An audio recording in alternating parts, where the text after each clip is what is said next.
Friends, आज हम पढ़ेंगे सीजीपीएससी मुख्य परीक्षा कॉन्स्टिट्यूशन एंड पब्लिक एडमिनिस्ट्रेटिव संविधान एवं लोक प्रशासन। यह जो है प्रश्न पत्र 3 सामान्य अध्ययन के भाग 2 में सम्मिलित है। सीजीपीएससी 2015 में पूछे हुए प्रश्नों की चर्चा हम करेंगे। सेक्शन फर्स्ट में इसमें पूछा गया शब्द सीमा 30 निर्धारित है। 2 अंक के लिए पूछा गया प्रश्न है, भारत सरकार अधिनियम 1935 क्या है? भारत सरकार अधिनियम 1935 ने संघीय शासन प्रणाली की स्थापना की, प्रांतीय स्वायत्तता बढ़ाई और मताधिकार का विस्तार किया। यह भारतीय संविधान के विकास और स्वतंत्रता की दिशा में एक महत्वपूर्ण कदम था। अगला प्रश्न है, महाधिवक्ता की भूमिका समझाइए। महाधिवक्ता राज्य सरकार के प्रमुख कानूनी सलाहकार होते हैं। उनकी भूमिका में सरकार को कानूनी मामलों में सलाह देना, अदालत में सरकार का प्रतिनिधित्व करना और कानूनी मसौदों की जांच करना शामिल है। वे सरकार के कानूनी हितों की रक्षा करते हैं। महाधिवक्ता आर्टिकल 356 पर टिप्पणी लिखिए। 356 पर टिप्पणी लिखने के लिए कहा गया है। अनुच्छेद 356 राष्ट्रपति को राज्य में संवैधानिक तंत्र की विफलता पर हस्तक्षेप की शक्ति देता है और इसका उपयोग जो है राज्य में स्थिरता और कानून व्यवस्था बनाए रखने के लिए किया जा सकता है, लेकिन इसका दुरुपयोग भी हो सकता है। अगला प्रश्न है, पंचायती राज संस्थाओं के विभिन्न स्तरों की विवेचना कीजिए। पंचायती राज व्यवस्था के 3 स्तर ग्राम पंचायत, पंचायत समिति और जिला परिषद। ये संस्थाएं स्थानीय स्वशासन के लिए बनाई गई हैं जो ग्रामीणों की भागीदारी सुनिश्चित करती हैं और ग्रामीण विकास व सामाजिक न्याय के लिए योजनाएं बनाती हैं। संविधान एवं लोक प्रशासन 2015 के प्रश्न पत्र में सेक्शन 2 में शब्द सीमा 60 निर्धारित 4 अंक के लिए यह प्रश्न पूछे जाते हैं। भारतीय संविधान में सहकारी संघवाद के तत्व क्या हैं? भारतीय संघवाद में सहकारी संघवाद का अर्थ केंद्र और राज्य सरकारों के बीच सहयोग और तालमेल से है, जिसका उद्देश्य राष्ट्रीय एकता और विकास के लिए साझा नीतियों और कार्यक्रमों का प्रभावी कार्यान्वयन करना है। मुख्य तत्व जो इसमें सम्मिलित है, सहयोग व समन्वय, संयुक्त उत्तरदायित्व केंद्र व राज्य हेतु, समावेशी विकास आदि।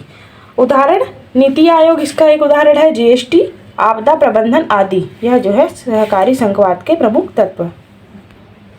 अगला महत्वपूर्ण प्रश्न जो पूछा गया, छत्तीसगढ़ में लोकायुक्त की भूमिका की विवेचना कीजिए। छत्तीसगढ़ में लोकायुक्त की भूमिका महत्वपूर्ण है, जिसका उद्देश्य राज्य में भ्रष्टाचार के खिलाफ कार्यवाही करना है। लोकायुक्त की भूमिकाएं की यदि हम बात करें, भ्रष्टाचार विरोधी कार्यक्रम।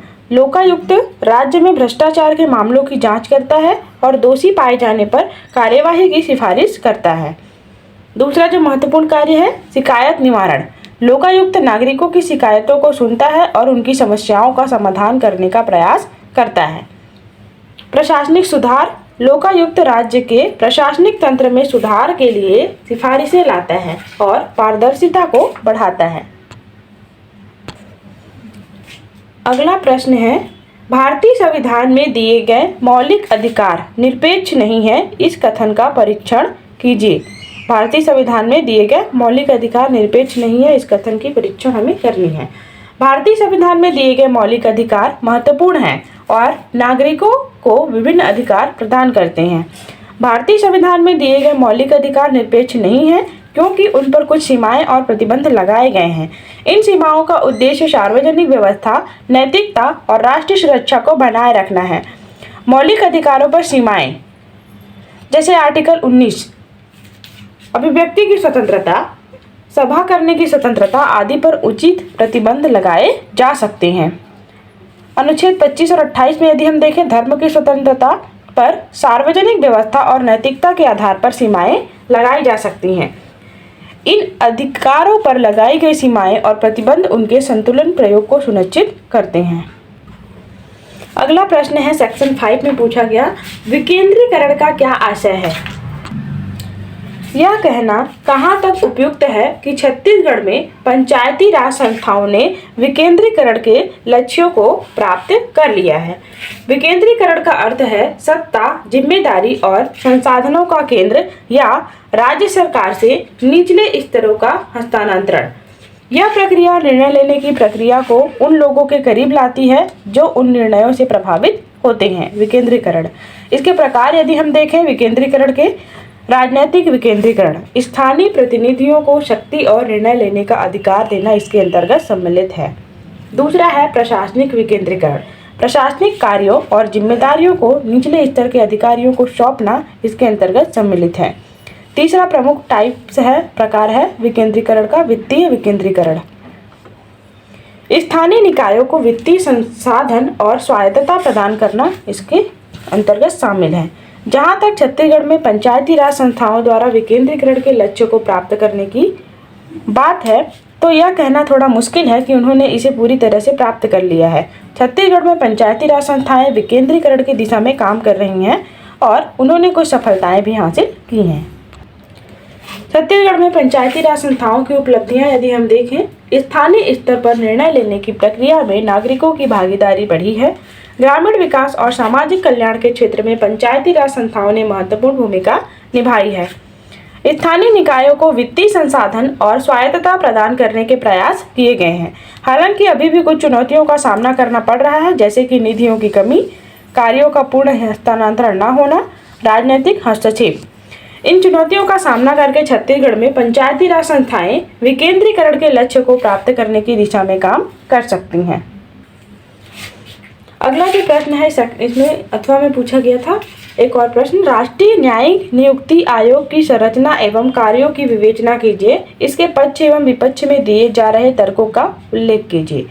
राष्ट्रीय न्यायिक नियुक्ति आयोग NJAC एक निकाय है जो भारत के उच्चतम न्यायालय और उच्च न्यायालयों में न्यायाधीशों की नियुक्ति और स्थानांतरण के लिए जिम्मेदार होती है।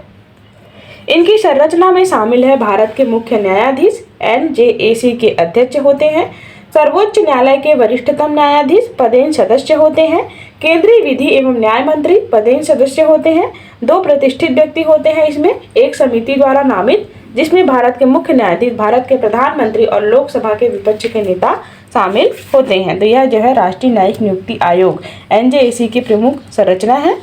इसके कार्यों की यदि हम बात करें, न्यायाधीशों की नियुक्ति, सर्वोच्च न्यायालय और उच्च न्यायालय में न्यायाधीशों की नियुक्ति के लिए सिफारिशें करना इसका प्रमुख कार्य है।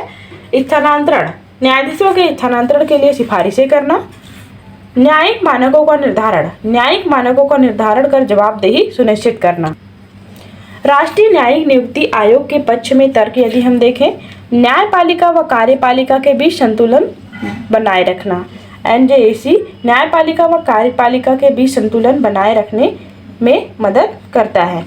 न्यायिक जवाबदेही, राष्ट्रीय न्यायिक नियुक्ति आयोग NJAC न्यायाधीशों की जवाबदेही सुनिश्चित करने में मदद करता है।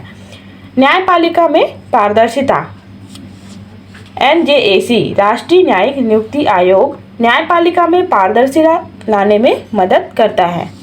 राष्ट्रीय न्यायिक नियुक्ति आयोग के विपक्ष में तर्क यदि हम देखें, न्यायपालिका की स्वतंत्रता का हनन कर सकता है। दूसरा है कार्यपालिका के प्रतिनिधि की भागीदारी से न्यायपालिका पर कार्यपालिका का प्रभाव बढ़ सकता है।